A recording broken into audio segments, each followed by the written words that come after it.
2024 లేదా 25లో డిగ్రీ లేదా బీటెక్ చదివారా? సాఫ్ట్‌వేర్ జాబ్ కోసం ఎదురు చూస్తున్నారా? అయితే కోడ్ జ్ఞాన్ 100 డేస్ కోర్సులో చేరండి, జాబ్ సాధించండి. నమస్కారం అనిల్ సింగ్ గారు. నమస్తే శిరీష. ప్రెజెంట్ మార్కెట్ గోల్డ్ కి సంబంధించి ఎలా ఉందో ప్రతి ఒక్కరికి కూడా తెలిసిన విషయమే. ఇన్ని రోజులుగా గోల్డ్ రేట్ పెరుగుతూ సడన్ గా 3 డేస్ నుంచి గోల్డ్ లో ఫాల్, అది కూడా చాలా huge fall.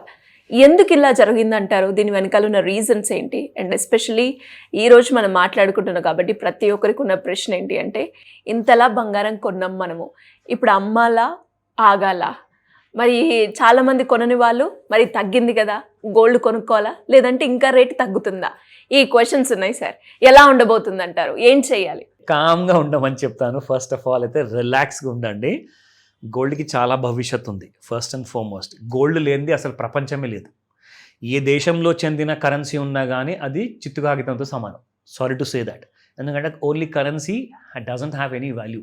1960s if I'm not wrong, బ్రూట్ విలియమ్స్ అని చెప్పేసి ఒక అగ్రిమెంట్ జరిగిందనమాట. ప్రపంచం మొత్తానికి ది గవర్నమెంట్ ఆఫ్ అమెరికా ఏం చేసిందంటే, ప్రపంచంలో ఉన్న పెద్దలందరినీ కూడా వాళ్ళ ప్రైమ్ మినిస్టర్స్, ప్రెసిడెంట్స్ని అందరినీ ఇన్వైట్ చేసి అమెరికాలో ఒక అగ్రిమెంట్ చేసింది. ఏంటంటే, మీరు ఏం చేస్తారంటే మా డాలర్ నోట్ని యాక్సెప్ట్ చేయండి, అందులోనే బిజినెస్ చేయండి. మీకు ఒక అతను బై చేసేవాడు మీ దగ్గర నుంచి ప్రోడక్ట్ కొన్న తర్వాత అతను మీకు డాలర్ ఇస్తాడు. ఆ డాలర్ నేనేం చేసుకోవాలి బాబు అని చెప్పేసి మీరు అడగచ్చు. సో మీరేం చేస్తారంటే, మీరు మా దగ్గరికి రండి, అమెరికా దగ్గరికి రండి, అమెరికా మీకు ఆ డాలర్కి తగ్గట్టుగా బంగారం ఇస్తుంది మీకు. సో ఆ నోట్లు మా దగ్గర డిపాజిట్ చేయండి, బంగారం తీసుకెళ్ళిపోండి. అలా అమెరికా దగ్గర కొన్ని వేల టన్నుల బంగారం ఉండేదన్నమాట ఆ కాలంలో. సో ఏం జరిగిందంటే, అప్పుడు చాలా దేశాలు అన్నీ కూడా సరే మీరు చెప్పారు కదా బంగారం ఇస్తా అన్నారు కదా, తీసేసుకుంటాం. అందరూ కూడా ట్రేడ్ మొదలుపెట్టారు డాలర్లో. అంటే డాలర్ అలవాటు చేసింది అమెరికా అందరికీ. అక్కడి నుంచి డాలర్ అనేది అందరూ కూడా యాక్సెప్ట్ చేసి ఏం చేశారంటే, తీసుకెళ్ళి అమెరికా ప్రభుత్వానికి ఇస్తే వాళ్ళు ఏం చేస్తారు, దానికి తగ్గట్టుగా ఒక $35 పర్ ఔన్స్ అని చెప్పేసి అప్పుడు రేట్ ఉండేది. ఇప్పుడు మీకు దాదాపు $5,000 అయింది. సో అక్కడ మీ దగ్గర ఉన్న డాలర్స్ ప్రకారంగా మీకు బంగారం దొరికేది. అలా చేస్తూ వస్తే సడన్గా వాళ్ళ దగ్గర బంగారం అనేది తగ్గిపోతుంది అనమాట. ఆల్ ఆఫ్ అ సడన్ ఒక ప్రెసిడెంట్ ఎవరైతే వచ్చారో, ప్రెసిడెంట్ నిక్సన్ గారు అని చెప్పేసి, సో ఆయన ఏం చేశారంటే, he has decoupled gold and dollar అనమాట. ఆయన ఏమన్నాడంటే, ఇప్పుడు మీకు డాలర్ మీ దగ్గర వచ్చింది కదా, మీకు నేను బంగారం తిరిగి ఇవ్వను, మీ నోటు మీరు దగ్గర పెట్టుకోండి, కావాలంటే అదే నోటు ఇంకొకటికి ఇవ్వండి, అవసరం ఉన్నోడికి మీరు వస్తువు కొనుక్కోండి, డాలర్ నడుస్తుంది. ఎందుకంటే అప్పటిదాకా ఏమైందంటే డాలర్ బాగా అలవాటు పడిపోయారు. సరేలేండి నేను చెప్తున్నాడు కదా బంగారం ఇవ్వడని చెప్పేసి, సరే మనం ఏం చేద్దామంటే మనం డాలర్లోనే కొందాము, డాలర్లోనే అమ్ముదాం అని చెప్పేసి అదొక నిర్ణయానికి వచ్చారు ప్రపంచంలో దేశాలు. ఎందుకంటే అందరి దగ్గర బాగా డాలర్ నోట్లు పడున్నాయి. మరి ఏం చేయాలి, దాన్ని కాల్చేద్దామా, లాస్ అయిపోతాం. సో మధ్యలో ఏమొచ్చిందంటే ఆయిల్ వచ్చింది. That was crude oil. So crude ఆయిల్తో ఇప్పుడు సౌదీలో ఉన్న దేశంలో అతిపెద్ద దేశం అనమాట, వాళ్ళ దగ్గర ఆయిల్ అనేది చాలా ఎక్కువగా ఉన్నప్పుడు వాళ్ళ ప్రెసిడెంట్ ఏం చేశారు, అమెరికన్ ప్రెసిడెంట్ కింగ్ దగ్గరికి వెళ్ళి, సౌదీ కింగ్ దగ్గరికి వెళ్ళి, మీరు పని చేయండి, ఆయిల్ ఇప్పుడు నెక్స్ట్ అంటే వాళ్ళ దగ్గర ఉన్న ఆలోచన మీరు గమనించండి ఒకసారి. అమెరికన్స్ దగ్గర విజన్ ఉన్నది, వాళ్ళ దగ్గర విజన్ ఉంది కాబట్టి ఈరోజు ప్రపంచంలో వాళ్ళందరికంటే పవర్ఫుల్.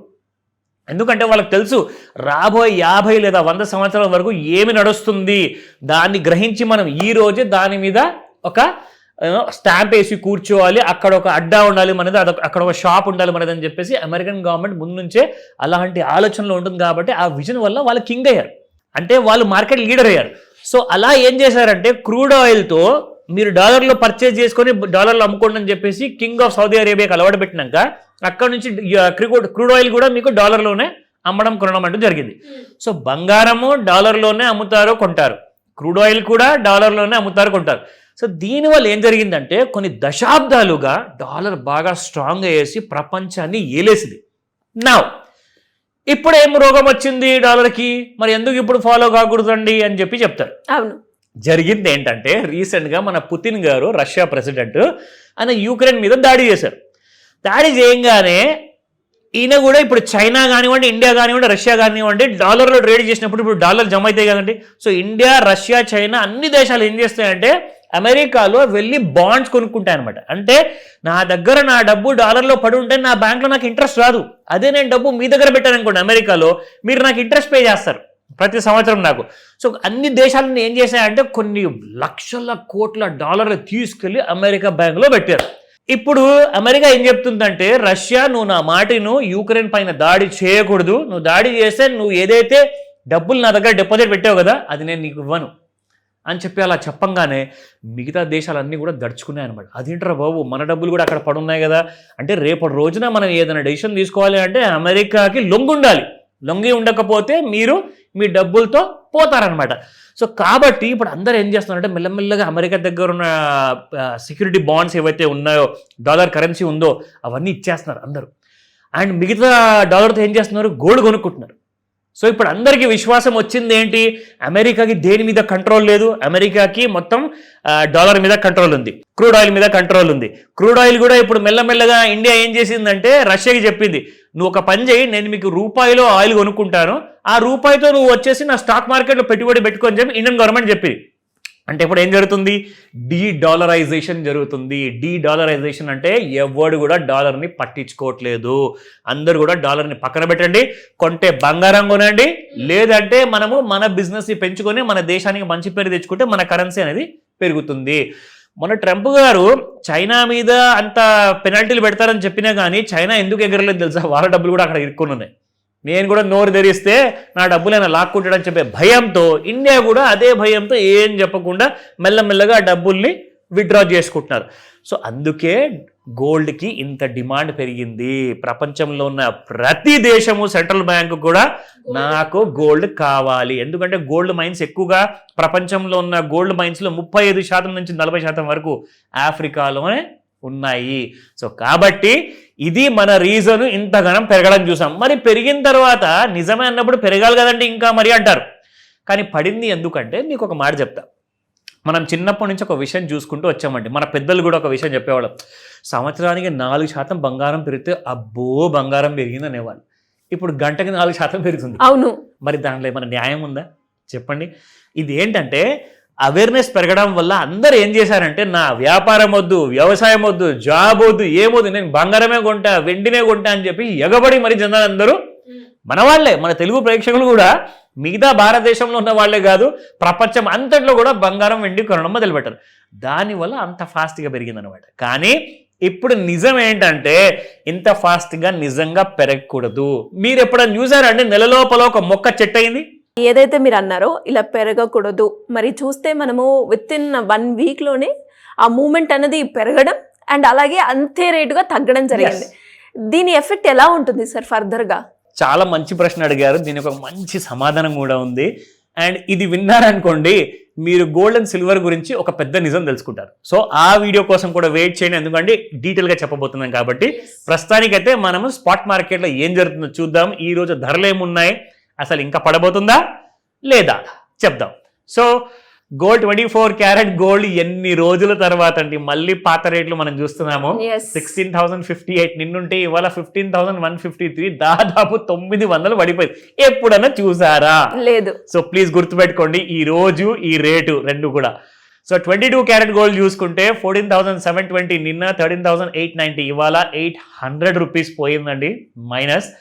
అండ్ 12,044 18 క్యారెట్ గోల్డ్ నిన్నుంటే ఇవాళ 11,365 ఉంది, minus by 679 rupees 18 carat gold. So లిటరల్గా చెప్పాలి అంటే ఈ రోజున ఇంట్రాడేలో ఇంకా పడితే కొనుక్కుందామా అని వెయిట్ చేసే వాళ్ళందరికీ కూడా ఇక్కడ మీకు డీటెయిల్స్ చూపిస్తాను. ఫస్ట్ అండ్ ఫార్మోస్ట్ ఏంటంటే మనం చూసే ఆ చార్ట్ రెగ్యులర్ గా ఏదైతే ఉందో, మీకు ఒక విషయం తెలుసా శిరీష, మనం ఓవర్ సోల్డ్ ఓవర్ బాట్ గురించి మాట్లాడుతున్నాం, అది రెగ్యులర్ మార్కెట్ లో. కానీ ఇప్పుడు over sold over bat zone పనికి రావట్లా. ఎన్నిసార్లు ఓవర్ సోల్డ్ జోన్కి వచ్చినా మళ్ళీ ఓవర్ సోల్డ్ జోన్కి వెళ్ళిపోతుంది నెక్స్ట్ డే. అంటే గత 3-4 రోజులు చూస్తుంటే మార్కెట్ ఎలా అయితే పడుతుందో అసలు ఓవర్ సోల్డ్ అనేది ఇంకా రాలేదనిపిస్తుంది. ఇక్కడ మీకు చూపిస్తాను ఈ టూల్తో. ఇక్కడ చూసుకుంటే మాత్రం అంటే ఇలాంటి వన్ సైడ్ ట్రెండ్ ఉన్నప్పుడు మాత్రం మనం ఏం చేయలేం దానికి, కానీ దాన్ని మనం ఎలా ఎన్కాష్ చేసుకోవాలి. కింద పడుతుంది సరే, నేను ఫిజికల్ గోల్డ్ కొనుక్కున్నాను, ఫిజికల్ సిల్వర్ కొనుక్కున్నాను, కానీ అది మళ్ళీ రేటు పెరిగేంతవరకు నేను ఆగాలి, నాకు వేరే దారి లేదు. కానీ అది పడుతున్నప్పుడు కూడా నేను డబ్బులు ఎలా చేసుకోవాలి, ప్లీజ్ నాకు ఒక ఐడియా ఇవ్వండి. ఫాల్ లో కూడా అందరు లాసుల్లో ఉంటే నేను లాభాలు చేసుకోవాలి అంటే అది ఇంకొక ఎపిసోడ్ చేస్తా. అవునా సార్? అంటే గోల్డ్ ఫాల్ మూమెంట్ లో కూడా మనం ప్రాఫిట్స్ తెచ్చుకునే 100% చేసుకోవచ్చు సార్. నెక్స్ట్ వీడియో వెంటనే చేసేద్దాం తప్పకుండా, అది కూడా చెప్తాను, జాగ్రత్తగా వెయిట్ చేయండి. సో ఇంతకీ సపోర్టింగ్ లెవెల్స్, రెసిస్టెన్స్ అది కూడా చెప్తాను నెక్స్ట్ మీకు. ముఖ్యంగా మనం చూసుకుంటే 1,41,000 ఈ రోజు మార్కెట్ లో ట్రేడ్ అవుతుందండి. 6,600 రూపీస్ మైనస్ లో ఉంది. సో సపోర్ట్ లెవెల్ చూసుకుందాం, ఎందుకంటే ఫస్ట్ కింది సైడ్ వచ్చే అవకాశాలు ఎక్కువగా ఉన్నాయి. సో 1,27,412 రూపాయలు సపోర్ట్ 3. నేను ఉల్టా వస్తున్నాను చూడండి, ఇక్కడ రివర్స్ లో వస్తున్నాను. సో 1,34,777, 1,40,388 ఇవి 3 సపోర్ట్లు. ఎందుకైనా మంచిది, ఒక కన్ను దీని మీద కూడా ఇద్దాము. 1,53,364 రెసిస్టెన్స్ 1, 1,60,729, 1,66,348 ఉంది. So these are the resistances. Wait చేయండి, బంగారం లాంటి వీడియో చేయబోతున్నాను బంగారం గురించి. అందులో చెప్తా ఫాల్ లో కూడా డబ్బులు ఎలా సంపాదించాలి. డెఫినెట్ గా సార్, ఆ వీడియో గురించి నాతో పాటు ఎంతో మంది కూడా ఈగర్ గా వెయిట్ చేస్తూ ఉన్నారు. అండ్ ఏదైతే సపోర్ట్ 3 లెవెల్స్ ఉన్నాయి చూడండి సార్, అది చాలా టెంప్టింగ్ గా ఉంది ఆ ఫిగర్. అండ్ ఎస్పెషల్లీ అక్కడ దాకా రావాలి అని అనుకుంటారు, కానీ వస్తే మళ్ళీ ఎంత పెరుగుతుంది అన్నది ఒక పెద్ద క్వశ్చన్ మార్క్. సో చూద్దాం. Anyways, thank you sir, thank you so much. Welcome Sirisha.